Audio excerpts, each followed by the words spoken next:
말씀인데요. 주님께서 120년의 그 심판의 유예 기간을 주셨고, 또한 그것은 기회의 기간이었던 거죠. 노아는 가만히 있지 않았었습니다. 말씀을, 이 심판에 대한 경고의 말씀을 드렸고 떨리는 가운데 준비하였고 선포한 그런 사람이었던 거죠. 이제 주님께서 노아에게 말씀하셨던 그 심판의 시각이 다가오게 되었습니다. 하나님께서 정하신 그 시각이 이제 얼마 남지 않은 사실을 오늘 7장 1절에서 5절 말씀을 통해서 우리가 알 수가 있습니다. 그러나 사람들은, 그 당시의 사람들은 어떤 상태였습니까? 분명히 주님께서 말씀하시는 심판이 다가오고 있음에도 불구하고 그들은 이것을 알지 못했다는 거예요. 물론 노아가 선포했음에도 불구하고 알지 못했다라고 하는 부분입니다. 그 이유는 뭐냐? 심판은 오래전서부터 선포되었긴 했지만 그것을 믿지 않았기 때문에 알지 못했다라는 것입니다. 안 믿으면 누가 옆에서 말을 해줘도 모르는 거거든요. 그 당시의 사람들도 그랬다는 것을 알 수가 있습니다. 물론 노아만 선포한 건 아니었잖아요. 에녹을 통해서도 주님의 의를 선포한 것을 통해 많은 사람들이 그것을 들었던 것을 우리가 알 수가 있습니다. 말씀드린 것처럼 노아는 보지 못한 일에 미리 경고를 받아 온 세상에 다가올 심판을 선포하게 되었던 것이죠. 그러나 그 당시에 많은 사람들은 에녹이나 노아의 이런 선포에 대해서 받아들이지 않았다라고 하는 부분입니다. 오늘날 똑똑한 사람들 한번 생각해 보세요. 지식인들, 학자들을 보게 되어지면 과거나 지금이나 마찬가지라고 생각합니다. 그 당시에도 엄청난 지식이 있었을 것인데 몇백 년 살아보세요. 얼마나 지혜가 충만하겠습니까? 예, 그렇죠. 지금 사람 수명에 비교할 수 없기 때문에 엄청난 지식이 그 당시에 있었습니다. 그러니까 그런 사람들이 노아가 선포한 그런 말들을 들을 때 어떻게 여기겠습니까? 지금 우리가 심판에 대한 것을 언급할 때 사람들은 어떻게 여길까요? 우습게 여기고 그 사람, 이런 말을 하는 사람 미쳤다고 할 겁니다. 그런 것처럼 노아가 그런 시대에 살고 있었고 그런 취급을 당할 수 있었다는 것을 알 수가 있는 거죠. 주님의 말씀을 문자 그대로 믿는 사람은 어느 시대나 마찬가지예요. 다 이렇게 이상한 사람이다, 사이비 이단 정도로 이렇게 여겨지게 되어지는 거죠. 마태복음 24장 37절에서 39절에 주님께서 말씀하신 부분이 있죠. 여러 번 이것을 우리가 찾아보았었는데요. 오직 노아의 날들과 같이 사람의 아들이 오는 것도 그러하리라. 홍수 이전 시대에 노아가 방주에 들어간 날까지 그들이 먹고 마시고 장가고 시집가고 하면서 홍수가 나서 그들을 다 쓸어버릴 때까지 알지 못하였나니. 보세요. 예수님께서도 그들이 알았대요, 몰랐대요? 몰랐다라고 말씀을 하고 있는 거죠. 선포해도 옆에서 알려줘도 알지 못해요. 믿지 못하기 때문에. 분명히 예수님께서는 홍수 이전 시대다라고 이렇게 말씀을 하시고 있죠. 자, 이렇게 말씀하시면 그 시대 사람들이 심판에 대해서 얼마나 무지했고 무관심했는지를 알 수가 있는 것입니다. 그런 것처럼 지금 이 시대에도 사람들이 그런 것이죠. 예수님 때에도 그랬던 것처럼 지금 이 마지막 때를 두고 있는 이 시대가 2020년 시대가 바로 그렇습니다. 그리고 주님은 다가올 심판에 대해서 또 마태복음 24장 39절에 말씀하잖아요. 사람의 아들이 오는 것도 그러하리라 라고 이렇게 선포하셨습니다. 그래서 사도들 역시 이런 심판에 대해서도 선포를 했죠. 바울 서신뿐만 아니라 베드로 사도가 언급한 부분도 있지 않습니까? 그래서 이 부분을 통해서 성경들을 믿는 많은 사역자들이 여기저기에서 이런 심판을 선포합니다. 무려 이제 2000년이라고 하는 지금 시대의 이 시간 개념으로 2000년이 넘었지 않습니까? 오랜 기간 동안 이렇게 주님의 심판에 대한 부분이 선포되고 있습니다. 어떻게 보면 노아 때는 120년의 유예 기간이었지만 지금은 2000년 넘게 주님께서 어떤 주님의 때의 시간이 있겠습니다만은 이런 시간의 개념으로 지금 유예 시간을 두고 있는 것이죠. 그럼에도 믿지 않는 사람은 안 믿습니다. 또 앞으로 우리는 계속해서 있을 일들에 대한 선포를, 심판에 대한 선포를 하죠. 주를 믿지 않고 이제 1차적으로 가는 곳은 어디입니까? 그 장소가 지옥이라고 하는 것이죠. 나중에 이제 천년왕국 끝나면 이제 또 가게 될 영원한 그 장소는 어떤 장소입니까? 예, 브루스라고 하는 곳이죠. 이런 부분을 우리가 선포를 합니다. 앞으로 또 대환란도 있을 것이고요. 이제 브로스에 던져지는 둘째 사망에 대해서 말씀하고 있고, 이런 성경적인 부분을 말씀을 하고 있는데도 불구하고 사람들은 믿지 않는 것이 참 안타까울 일뿐입니다. 그러니까 믿지 않는 사람들은 아무리 이런 것을 이야기해줘도 과학적으로 이해가 안 된다라고 이제 주장을 합니다. 사실 우리가 창조과학, 그런 창조과학회라고 하는 그런 단체가 있잖아요. 근데 그 말도 사실상 모순이지 않습니까? 보십시오. 한번 생각을 해보세요. 창조 그러면은 우리가 어떻게 이해를 하죠? 아무것도 없는 거 상태에서 있게 만드는 거잖아요. 하늘과 땅을 어떻게 만드냐고요. 그러면 과학이라는 그런 사상을 가지고 이 창조라고 하는 것을 이해가 되겠습니까? 될 수가 없어요. 과학은 그렇게 말을 하지 않기 때문에 그렇습니다. 이것만 봐도 서로 모순이 되어지는 부분인데, 오늘날 많은 사람들이 지식이 있다라고 하는 사람들은 특히 이제 그리스도를 믿는다라고 하는 신자들 가운데서도 이 과학이라는 용어를 많이 쓰거든요. 모순인데도 불구하고 그렇게 사용을 합니다. 그래서 지금 이 노아의 홍수도 그렇게 여기는 사람들이 많다라고 하는 부분을 이렇게 말씀을 드리는 거예요. 아무튼 홍수 이전 시대의 사람들은 노아와 그의 가족들이 방주로 들어가는 것을 보았을까요? 안 보았을까요?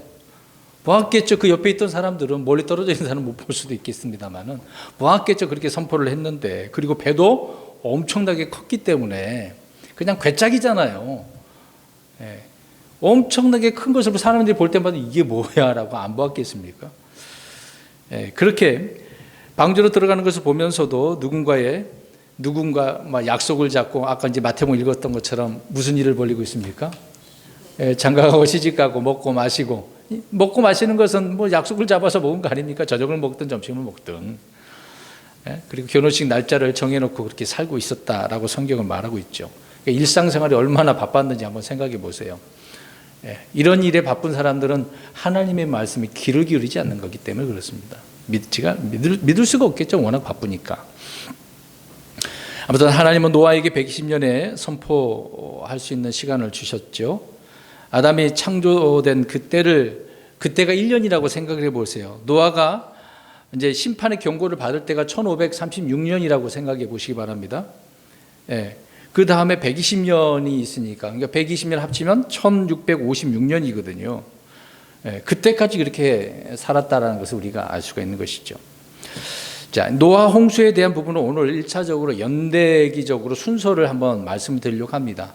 다음 주부터 계속해서 그 내용들을 더 자세하게 말씀을 드릴 건데요. 간단하게 이제 일어난 이 노아 홍수가 발생한 이후부터 150일, 그 다음에 날짜까지 있거든요. 그것을 잠깐 말씀을 드리고 설명드리려고 합니다.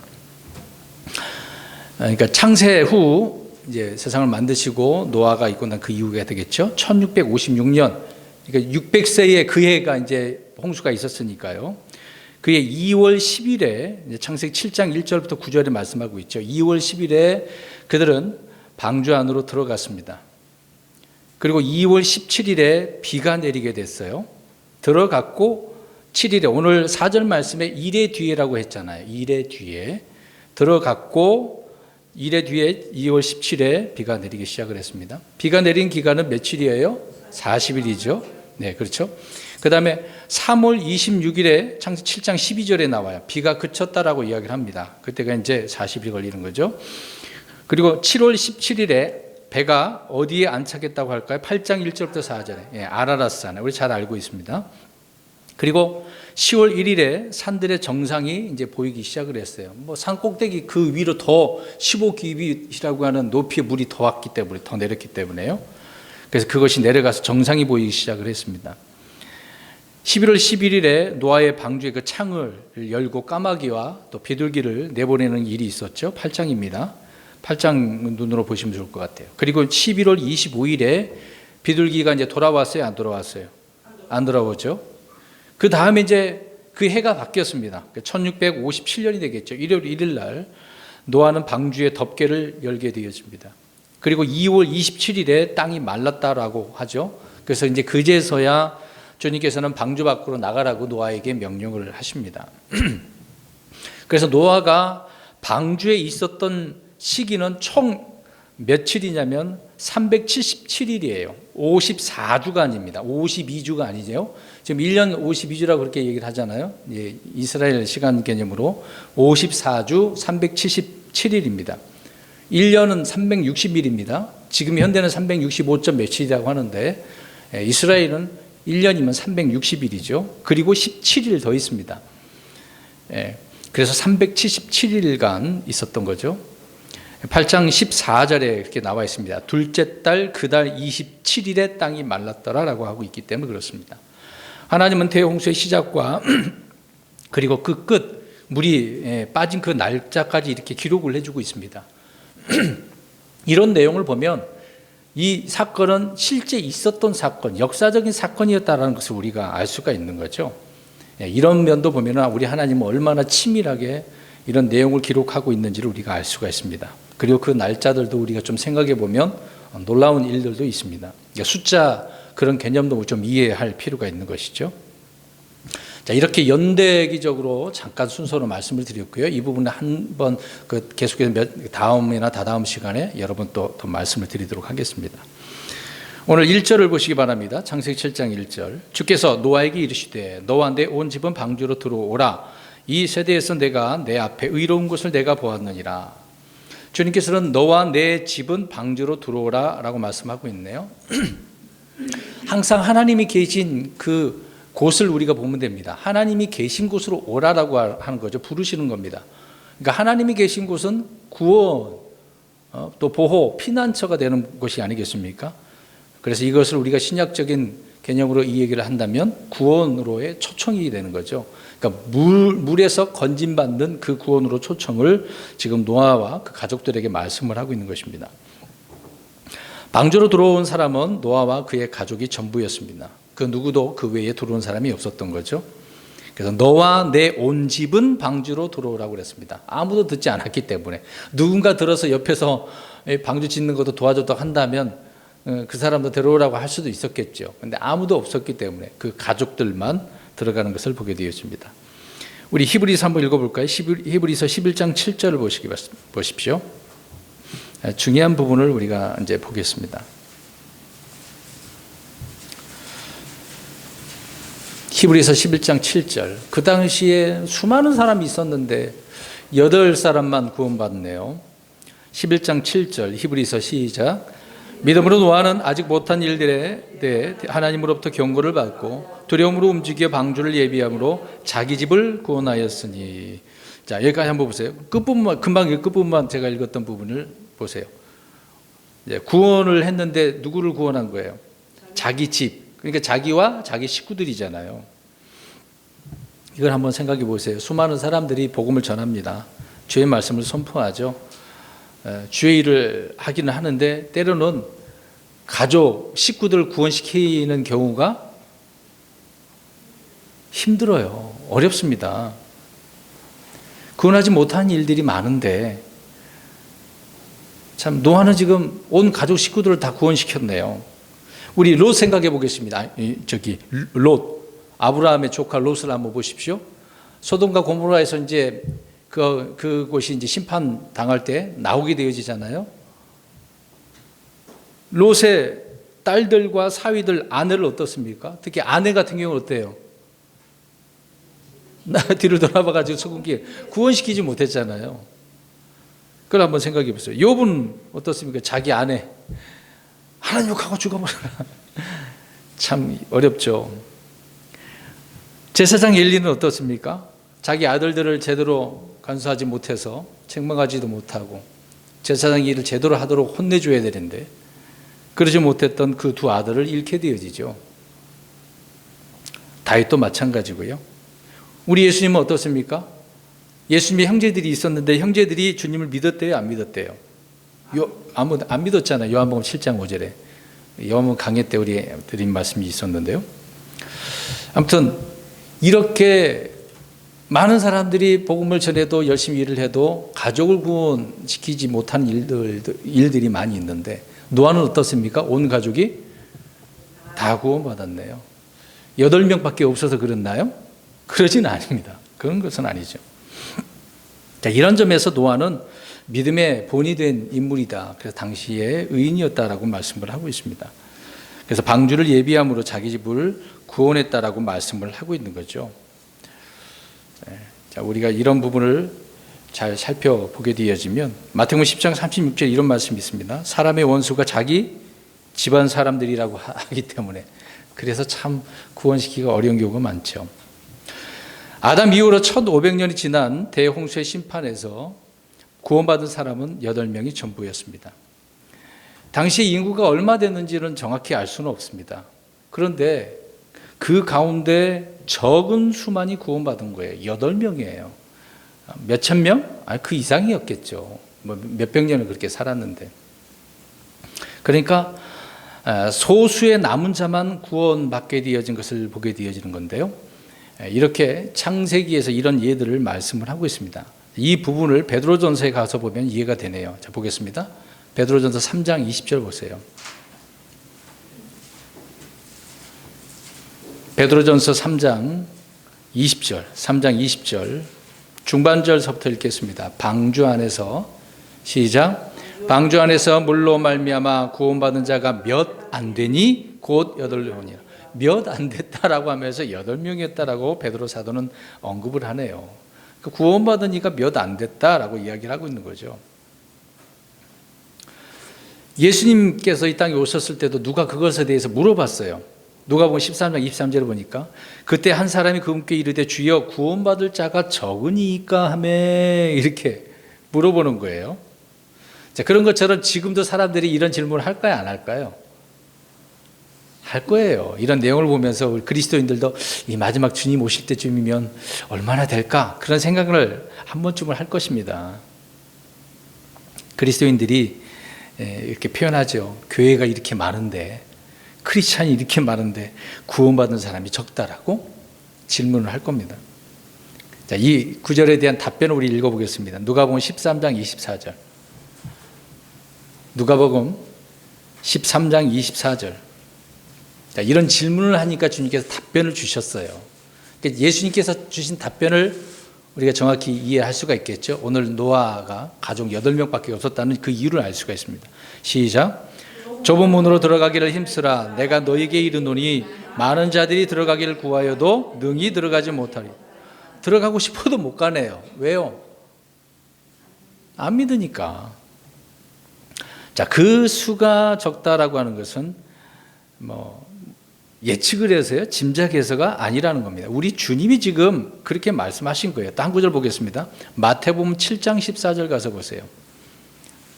이 부분에 대해서 한 구절만 더 찾아봅니다. 마태복음 7장 14절. 7장 14절입니다. 시작. 생명으로 인도하는 그 문은 좁고 그 길이 좁아 그것을 찾는 자가 적으니라. 찾는 자가 적대요. 안 보일까요? 그런 건 아니에요. 적다라고 이야기합니다. 자, 한 구절 더 봅니다. 마태복음 22장 14절. 초청을 많이 받아요. 근데 초청에 응하는 사람이 없네요. 마태복음 22장 14절입니다. 시작. 부름받은 자는 많으나 선정된 자는 적으니라 하시니. 예, 그렇습니다. 주님께서는 모든 사람을 구원하기를 원하셔요. 그래서 초청하고 계십니다. 그래서 누구든지 오라, 다 내게로 오라라고 말씀하셨습니다. 그러니까 부름받은 자들은 많아요. 근데 선정된 자들, 구원받은 자들이 되겠죠. 극히 적다라고 말씀을 하고 있습니다. 사람들 중에 교회가 어느 날 한순간에 세상에서 이제 휴거가 되어지면, 우리 영화 봤잖아요. 그 휴거 영화 봤잖아요. 그러니까 이 세상이 다 어떻게 될 것처럼 보입니까? 막 운전하다가 딱 사라지면 막 차 사고 나고 비행기가 떨어지고 재난이 일어난 것처럼 이제 그렇게 보이잖아요. 근데 이제 이런 내용을 볼 때 구원받은 사람이 적다라고 한다면 세상의 시스템이 망가지는 경우는 아닐 것 같아요. 예. 금방 사람들이 잊혀져 버리는 그런 것을 우리가 좀 이해를 할 수가 있습니다. 왜 그러냐면 휴거가 일어나면 세상은 알아챌까요? 못 알아챌까요? 우리 휴거 잠깐 봤잖아요. 비행기에서 사라져 버렸을 때 사람들이 어떻게 나와요? 분명히 사라졌는데도 불구하고 어떻게 합니까? 자기가 아이가 없어진 것을 보면서 찾잖아. 우리 아이 있는 거 좀 찾아내라고 막 그 어머니가 막 울면서 그러잖아요. 근데 사람들은 못 알아채요. 어디 갔지? 어디 갔지? 그런 생각만 하는 거죠. 눈 깜짝할 사이에 사라지니까. 오늘 창세기 7장 1절을 다시 한번 보시기 바랍니다. 노아에게 이르시되 너와 내 온 집은 방주로 들어오라. 이 세대에서 내가 내 앞에 의로운 것을 내가 보았느니라. 주님은 노아를 방주로 들어오게 이렇게 하시면서 의로운 것을 내가 보았다라고 합니다. 노아가 내 앞에, 하나님 앞에 의로운 것을 내가 보았다. 하나님은 노아의 의로움을 보았다라고 말씀을 하고 있네요. 이 노아는 3대 의인 중에 한 사람이잖아요. 노아와 다니엘과 욥인데 그 중에 이 노아가 그런 사람이었다고 주님은 한 번 더 여기서 언급을 하고 있는 것입니다. 주님께서 말씀하신 홍수 이전은 어떤 상태였어요? 우리가 살펴보았잖아요. 악했는데 폭행, 음행, 그런 것들로 땅을 가득 채웠잖아요. 더럽혔지 않습니까? 그럼 지금 이 시대는 어떻습니까? 똑같아요. 똑같습니다. 그래서 주님께서는 이 세대에 대해서 말씀합니다. 죄 많은 세대라고, 믿음이 없는 세대라고, 믿음이 없고 삐뚤어진 세대라고 말합니다. 독사의 세대들이라고 이야기합니다. 주님께서 그래서 사람들이 모여져 있는 그런 곳을 말씀합니다. 이 세대는 악한 세대라. 그들이 표적을 구하나 대언 자 요나의 표적 외에는 아무 표적도 이 세대에게 주지 아니하리니. 얼마나 악했으면 주님께서 이렇게 말씀을 하셨을까요? 자, 이런 세대에서 노아는 하나님 앞에 의로웠고 주님은 그의 의를 보셨다라고 1절에 그렇게 말씀을 하고 있습니다. 그러니까 지금도 그래요. 이런 악한 세대 우리 성도님들이, 우리 믿음의 사람들이 하나님 앞에 이렇게 의롭게 사셔야 되죠. 주님의 의로 우리에게 주어진 일들을 가야 할 길, 믿음의 길로, 좁은 길로 묵묵히 가게 되어지면 주님께서 이렇게 기뻐하시겠죠. 물론 우리는 주님 안에서 의인입니다. 우리 육신의 몸을 보면은 죄인이겠죠. 그럼에도 우리는 주님을 통해서 의로움을 얻었기 때문에 정말 감사할 일이죠. 근데 노아는 그 당시 얼마나 악했겠습니까? 그런데 노아의 그 의는요, 자신이 어떤 무엇을 해서 행위해서 난 그 의가 아니라는 겁니다. 노아가 주님의 말씀을 믿었기 때문이라는 거예요. 믿었기 때문에 의인이라고 이야기를 하고 있는 겁니다. 믿으니까 방주를 예비했잖아요. 두려움으로. 그러니까 믿음이라고 하는 것은 우리가 이제 의라고 할 때 내가 무엇을 해서, 일을 해서 어떤 행위적으로 수고해서 어떤 업적을 냈다라고 해서 의롭다라는 게 아니라 믿음을 통해 온다는 거예요. 자, 그 구절을 우리 한번 보겠습니다. 로마서 4장 5절입니다. 그래서 우리 지금 시대는 믿는 시대입니다. 주님을 얼마만큼 믿느냐, 신뢰하느냐가 중요한 거거든요. 로마서 4장 5절입니다. 시작. 일을 하지 아니할지라도 경건치 아니하는 자를 의롭다 하시는 이를 믿는 자에게는 그의 믿음을 의로 여기시느니라. 일을 하지 아니할지라도 많으면 경건하지 않다라고 이야기합니다. 그런데 의롭다 하시는 일을 하나님이 내가 너를 이렇게 할 거야. 이거 의롭다 하신 그분을 믿는 자에게. 그러니까 노아는 주님을 믿었잖아요. 그러니까 그의 믿음을 어떻게 여기셨대요? 의로 여기셨다. 노아는 그런 사람이었습니다. 그래서 하나님께서 의롭다라고 이야기하시는 거죠. 그래서 오늘 7장 1절에 노아의 그 믿음을 의로 여겼다라는 것을 우리는 알 수가 있습니다. 그래서 자기 집안 사람들을 다 구원한 사람이었던 것이죠. 우리는 믿음을 통해 이 악하고 음란하고 비틀어지고 패역한 또 죄 많은 이 세대로부터 그래서 우리 자신을 지켜야 돼요. 우리 자신을. 자, 이 구절을 한번 읽어보겠습니다. 이 부분을 좀 헷갈려 하시는 부분이 있는데 사도행전 2장 40절을 보십시오. 아니, 이미 구원받았는데 뭘 또 구원을 해야 되냐라고 오해를 하시는 분들이 있습니다. 그런 의미는 아니죠. 사도행전 2장 40절 베드로가 이야기하는 내용입니다. 2장 40절 시작. 또 많은 다른 사람들로 증언하며 권면하여 이르되 이 패역한 세대로부터 너희 자신을 구원하라 하니라. 여기 보니까 너희 자신을 구원하라 그러니까 아직 구원 못 받은 것처럼 이야기해요. 여기에서 지금 앞에서 설명을 해놨잖아요. 너희 자신을 구원받으라라고 하는 게 아니라 자신을 구원하라라고 이야기하고 있네요. 너희 자신을 구원하라라고 이야기합니다. 자, 이 말이 뭐냐면 앞에 내용을 보세요. 뭐로부터? 이 패역한 세대로부터. 자, 그래서 구원의 용어를 우리가 잘 이해해야 된다고 그랬잖아요. 지금 노아는 어디에서 구원입니까? 물에서 구원이잖아요. 이스라엘 백성들은 주님의 말씀에 이제 잘못해서 어려움을 재앙을 당하잖아요. 그래서 기근에서, 전쟁에서, 어떤 어려움에서, 고통에서, 질병에서 그런 구원을 이야기하잖아요. 지금 이 시대 때는 혼이 지옥으로부터 구원받는 것을 이야기하고 있는 겁니다. 우리는 이미 구원받았는데 지금 이 패역한 세대로부터 우리 자신을 구원하라라고 이야기를 하고 있습니다. 이걸 오해하면 안 되겠죠. 우리 성경을 믿는 신자들은 킹제임스 성경에 나와 있는 그대로 믿는 것이죠. 너희 자신을 구원하라라고 하는 말씀은 복음을 믿음으로 또 회개하고 주 예수 그리스도를 믿음으로 그렇게 해야 하라는 거겠죠. 자신을 지켜내라고요. 이 구절은 구원이 복음을 듣고 믿는 개개인의 의지적으로 어떤 스스로가 선택을 하고 결정하는 것이겠죠. 자발적인 그 행위를 통해서 우리 자신을 지키라라고 말씀을 하고 있는 것입니다. 자, 복음을 믿는 것은 일이에요. 일. 우리 9구절도 보겠습니다. 요한복음 6장 29절. 믿는 일이 참 중요한 것이죠. 요한복음 6장 29절을 보겠습니다. 6장 29절 시작. 예수님께서 그들에게 대답하여 이르시되 하나님께서 보내신 자를 너희가 믿는 것 이것이 곧 하나님의 일이니라 하시니라. 누가 물어봤잖아요. 하나님 일이 뭐냐고. 믿으라고. 그러니까 오늘 노아가 어떻게 했어요? 주님의 말씀을 믿었어요. 그분을 믿었어요. 오늘 아까 읽었던 베드로 이제 사도행 2장 40절이 되겠죠. 베드로는 구원의 복음을 선포한 후에 그것을 들은 사람들에게 야 너희들 결정을 해. 의지적으로 결정을 해. 선택해. 그 내용을 말하고 있는 거예요.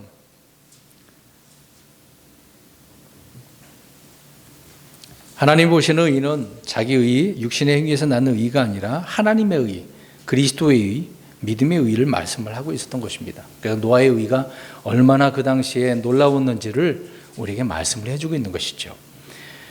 그 다음에 2절입니다. 창세기 7장 2절. 너는 모든 정결한 짐승 중에서 수컷과 그것의 암컷을 7마리씩 취하고 또 정결하지 않은 짐승 중에서 수컷과 그것의 암컷을 2마리씩 취하며 라고 말하고 있습니다. 하나님은 노아에게 정결한 짐승 7마리, 부정한 짐승 2마리를 취하게 하셨나요? 자, 그럼 여기서 보겠습니다. 정결한 짐승과 부정한 짐승의 기준이 뭘까라고 하는 부분입니다. 기준.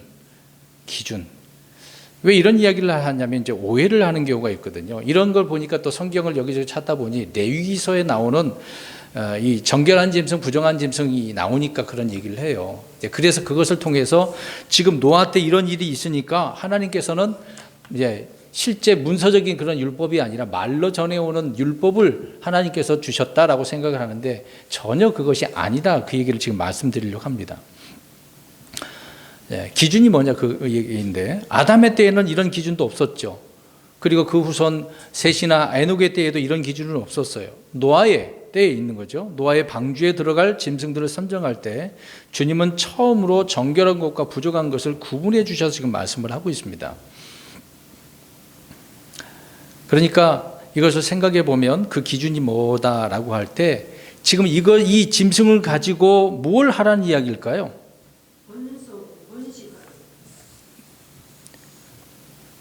두 마리씩 취해서 물론 안에 집어넣은 나중에 이것을 가지고 하나님 앞에 무엇을 할까? 이것을 가지고 하나님 앞에 번제 헌물로 드려야 되잖아요. 그러니까 기준이 뭐였다라고 할 때는 그 당시에는 희생 헌물이 기준이에요. 하나님 앞에 드릴 만한 이 번제로 드릴 수 있는 것, 피가 있는 것, 그런 얘기가 되겠죠. 그런 동물, 이것이 정결한 짐승이었다는 것입니다. 그래서 희생 헌물이 기준이었다는 것. 근데 레위기서에 나오는 정결한 짐승, 부정한 짐승은 음식 규례에 먹을 수 있는 거냐, 먹지 말아야 되는 거냐, 그 기준이었다는 거죠. 자, 이것도 우리가 구분을 해서 이해를 좀 할 필요가 있어서 말씀을 드리는 것입니다. 주님께서 노아에게 정결한 짐승들을 방주에 많이 넣게 한 것은 이후로 모든 사람이 이 짐승들을 잡아서 번제 헌물로 써야 했기 때문에 그렇습니다. 노아는 방주에 내리자 곧바로 그래서 그 방주에 태웠던 그 정결한 짐승을 어떻게 했습니까? 8장 20절, 21절을 보십시오. 잡아서 바로 하나님 앞에 번제 헌물로 드렸다라고 말을 하고 있습니다. 헌물로 드리는 기준이었다고 말씀을 하고 있는 거죠. 정결한 피를 가진 희생 제물로 그렇게 쓰일 만한 것들을 정결한 짐승이라고 말하고 있는 거죠. 그렇지 않은 것은 부정한 짐승이라는 것입니다. 재단에 뿌릴 수 있는 그런 피를 가진 동물들을 우리가 흔히 정결한 짐승이라고 레위기 17장 11절에 말씀을 하고 있는 거죠. 그것이 이제 속죄하는 것이지만, 그리고 사람들에게 고기를, 육식을 먹게 할 때가 언제입니까? 노아가 노아의 방주에서 나온 그 이유가 되겠죠. 그래서 이렇게 하나님께서는 고기를 먹어도 좋다라고 허락하시고 난 그 이후에 식용이 가능한 그 짐승들을 더 많이 하나님께서 주신 거예요. 그래서 레위기서에 이런 먹어야 될 음식 규례로 짐승을 말씀하셨던 것이죠. 예수 그리스도께서도 마찬가지로 이 땅에 오신 후에 자신의 피를 흘림으로 더 이상 이제 희생 헌물과 제사를 위한 짐승이 필요할까요? 지금 은혜 시대 때는 그게 필요 없는 거죠. 그래서 율법을 주님께 다 성취하셨기 때문에 더 이상 음식 규례는 깨어진 거예요. 그러니까 노아 때는 음식 규례가 아니란 말이죠. 헌물로 드릴 그 기준으로 정결한 짐승, 부정한 짐승 이렇게 구분을 했다라는 것을 오늘 이 부분에 오해하시는 부분이 있기 때문에 말씀을 드리는 겁니다. 3절을 보십시오. 7장 3절입니다. 공중의 날짐승 중에서 수컷과 암컷을 7마리씩 취하여 씨가 온 지면 위에 살아남게 하라. 계속 보존하시기 위해서 말씀을 하고 계시네요. 있는 그대로. 그래서 우리는 주님께서 창조하시고 만들어 놓은 것을 이렇게 보존하고 있었다는 것을 이해를 할 수가 있습니다. 4절입니다. 이제 이래 뒤에 내가 밤낮으로 40일 동안 땅 위에 비가 오게 하여 내가 만든 모든 생명체를 지면에서 끊어 멸하리라 하시니, 중요한 단어가 여기서 또 나옵니다. 자, 노아가 창세 후에 1656년 2월 10일에 방주 안으로 들어갔어요. 2월 10일에. 주님은 며칠 뒤라고 나옵니까? 10일에 들어갔는데 1회 뒤에라고 그랬어요. 그러니까 들어갈 때 이 말씀하신 거죠. 1회 뒤에, 그러니까 2월 17일에 뭐가 내린다고요?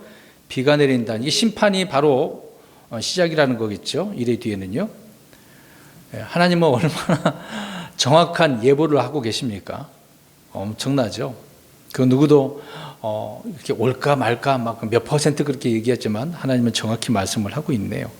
예레미야 14장 22절에도 하늘들이 능히 소나기를 내릴 수 있는 부분을 하나님밖에 없다라고 말씀을 하고 있습니다.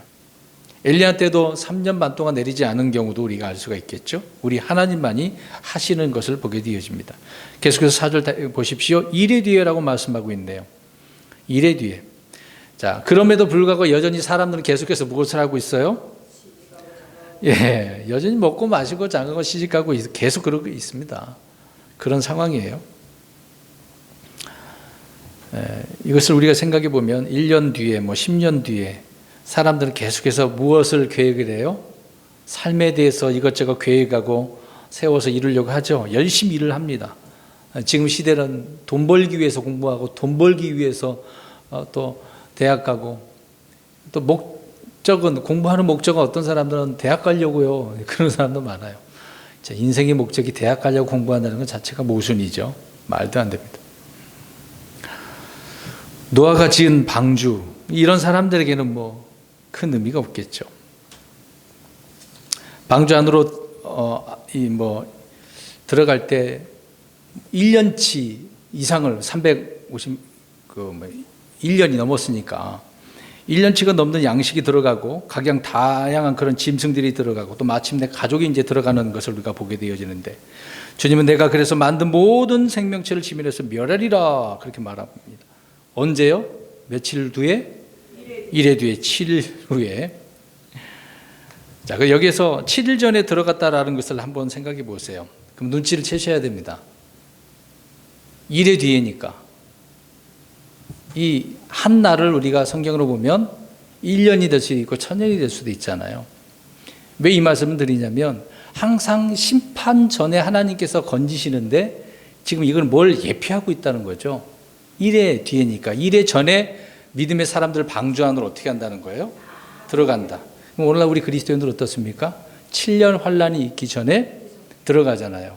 그러면 7년 후에 심판이 있는 거잖아요. 그런 다음에 천년왕국에 들어가는 것이고, 항상 심판을 통해서 우리가 하나님께서 무슨 일을 하시는가를 보면 이해를 할 수가 있습니다.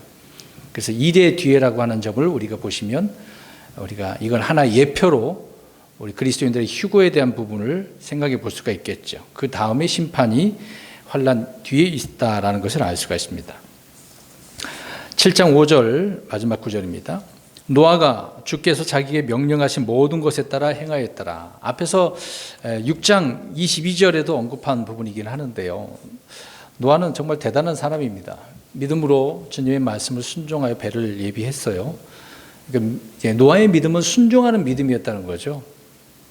그리고 순종할 뿐만이 아니라 열심히 배를 만들어야 되니까 일을 한 사람이었고, 그러니까 일하는 믿음이었고, 또 노아의 믿음은 행위로 더불어서 완전해진 것을 보게 되었습니다. 야고보서 2장 22절에 내가 보거니와 믿음이 그의 행위와 함께 일하고 행위로 믿음이 완전하게 되지 아니하였느냐. 저번 주에 우리가 살펴보지 않았습니까? 행위와 함께 일하는 것, 그러니까 믿음의 행위, 그 행위가 함께 일을 하고 있다. 믿음이 함께 일하고 있습니다. 생각해보면 노아가 비가 올 것과 심판이 있을 것을 믿고 두려워하면서도 방주를 예비하지 않았다고 한다면 노아 역시 어떻게 됐겠습니까? 참 중요한 부분이에요. 그래서 믿음의 행위, 순종하는 믿음이 이렇게 중요하다는 것입니다. 들었는데 준비하지 않았다고 한다면 그럼 같이 망하는 거잖아요. 죽는 것입니다. 성경은 그래서 믿음 없는 행위를 죽은 행위, 육신의 행위라고 야고보서에 말씀하고 있습니다. 우리 로마서 14장 한번 가보겠습니다. 23절. 로마서 14장 23절. 로마서 14장 23절입니다. 23절 시작. 정죄를 받는 이는 그가 믿음을 따라 먹지 아니하기 때문이라. 무엇이든지 믿음에서 나지 아니하는 것은, 자, 믿음에서 나지 않은 것은 뭐라고 그랬어요? 죄다. 믿음으로 행해야 된다, 그 얘기입니다. 제가 이제 어제 다른 목사님과 통화를 하면서 이런 부분을 좀 고민하다가 대화 중에 이렇게 했거든요. 새벽에 이제 기도하다가 이제 킹 제임스 진영 안에 있는 부분을 생각하면서 지식이 얼마나 많아요. 생각지 못했던 놀라운 지식을 배워요. 근데 많은 지식이 있어요. 근데 생각한 게 뭐냐면 지식의 행위일까? 지식이 많으면 행할까? 그런 생각이 들면서 기도하게 된 부분이었거든요. 근데 성경은 무슨 행위라고 그랬어요? 믿음의 행위거든요. 행위는 믿음으로 행해져야 된다라고 말하고 있습니다. 지식이 있다고 해서 행하는 게 아니라는 거예요. 지식이 있다고 해서 그 사람이 믿음이 있다고 표현할 수가 없습니다. 그게 중요합니다. 그래서 믿음 없는 행위를 죽은 행위, 육신의 행위라고 말하고 있는 거죠. 그래서 믿음으로 행하지 않으면 죄다라고 우리가 읽은 구절처럼 이해할 수가 있습니다. 그런데 반대로 행위 없는 믿음을 죽은 믿음이라고 하는, 아까 죽은 행위인데 행위 없는 믿음을 죽은 믿음이라고 그래요. 믿음도 죽은 믿음이 있네요. 죽은 믿음은 아무도 구원할 수가 없어요. 자, 그 구절 한번 보겠습니다. 야고보서 2장 14절. 이것도 오해를 하면 안 돼요. 또 혼의 구원 못 받는다고 또 오해를 하면 안 됩니다. 야고보서는요, 지금 혼의 구원보다도 지금 어떤 고난에서, 환난에서, 궁핍에서, 질병에서, 어떤 전쟁, 이런 부분을 이야기하고 있는 거예요. 자, 야고보서 2장 14절입니다. 시작. 내 형제들아, 사람이 자기가 믿음이 있다고 말하면서 행위가 없으면 그것이 무슨 유익을 주느냐? 믿음이 그를 구원할 수 있겠느냐? 살면서 이 어떤 고난이 왔어요. 그 부분에서 우리가 구원받으려면, 건진받으려면 믿음으로 살아야 되는데 믿음으로 안 살면서 그 고난을 해결해 달라고 기도하는 것 자체가 좀 부끄러운 것이지만 좀 어거지 피우는 거죠. 내가 그리스도인이라고 해서 무작정 하나님께서 기도 들어줄 거라고 생각하면 오해입니다. 믿음으로 좀 살면서 하나님 앞에 구하지, 염치 없게. 그렇게 살지도 않으면서 하나님이 어렵습니다, 도와주세요. 그럴 때만, 힘들 때만 꼭 그래요. 좋을 때는 찾지도 않고. 그럼 믿음이 그를 구원할 수 있겠느냐? 믿음이 없는데, 그런데 환경에서는 구원할 수 없겠죠. 자기 자신을 지킬 수도 없고요. 죽은 믿음은 아무리 커도 지푸라기 하나라도 옮길 수 없는 거예요. 그러나 겨자씨 하나만큼이나 작은 믿음이라 할지라도 그거는 어떻게 할 수 있어요? 산을 옮겨서 이리 옮기라면 저리 옮길 수 있는 거죠. 불가능한 것이 없다라고 성경은 말씀하고 있습니다. 주님께서 말씀하신 거잖아요. 근데 이 겨자씨 하나만큼의 믿음이 없네요. 믿음의 행위가 안 나오니, 믿음 없는 행위가 있으니 죽은 믿음이다라고 하는 것입니다. 행위 없는 믿음은 죽은 믿음이 되는 거죠. 노아는 주께서 자기에게 명령하신 모든 것에 따라 그래서 순종했다라고 이야기를 하고 있는 것입니다. 그러니까 자기 생각대로 하지 않았다는 거예요. 자기 생각대로. 누구의 조언을 따라 한 게 아닙니다. 분명히 우리가 읽은 9절처럼 5절에 주께서 자기에게 명령하신 모든 것에 따라 그랬어요. 명령하신 모든 것에 따라. 이걸 보면 명령하신 것 그대로 다 했다니. 이걸 우리가 좀 본받아야 할 부분이라고 생각합니다. 우리에게는 성경에 기록된 말씀대로 그렇게 살아야 되겠죠. 네. 또 실패하고 넘어져도 다시 일어서고, 잘못했으면 또 자신을 돌이키고요. 용서를 구하고요. 그렇게 살아가는 것이 우리의 위치인 것입니다. 그런데 오늘날 신자들 중에는 믿는다고 말을 하는데 아무런 행위가 있지 않는 경우가 너무도 많습니다. 그런 분들도 있겠죠. 이것은 자기가 이제 고백하는 그런 믿음을 부정하는 것입니다. 스스로가 불순종하겠다라고 하는 그런 의미로 우리가 생각할 수밖에 없습니다. 마지막 구절을 우리 보겠습니다. 야고보서 2장 17절 그리고 26절을 보시기 바랍니다. 앞에서 말씀드렸던 내용이지만 확인하고 결론 지어서 말씀드리겠습니다. 노아는 참 그래서 대단한 인물이에요. 우습게 생각하고 넘어갈 일은 아닙니다. 야고보서 2장 17절 먼저 있습니다. 시작. 이와 같이 믿음도 행위가 없으면 그것으로는 죽은 것이라. 죽었다 분명 말하죠. 26절 시작. 영이 없는 몸이 죽은 것 같이 행위 없는 믿음도 죽었느니라. 죽었네요. 행위도 죽고 믿음도 죽고. 이런 잘못된 삶을 우리가 살아서는 안 되죠. 믿음의 행위가 있어야 됩니다. 노아는 믿었기 때문에 행한 사람이었던 거죠. 저와 여러분 어떻습니까? 구원받기 전에는 불순종하는 그런 자녀였잖아요. 그러나 이제는 주님을 통해서 순종의 자녀가 되어야 됩니다. 그런 자녀들입니다. 믿음에 순종하고 복음에 순종한 사람들이 바로 그리스도인들이죠. 노아와 같이 우리는 주께서 명령하신 대로 모두 행하는 자들이 되어서 나중에 그리스도의 심판석에서 칭찬을 받고 상속뿐만 아니라 보상을 받을 수 있는 저와 여러분들이 되시기를 주의 이름으로 축원합니다. 아멘.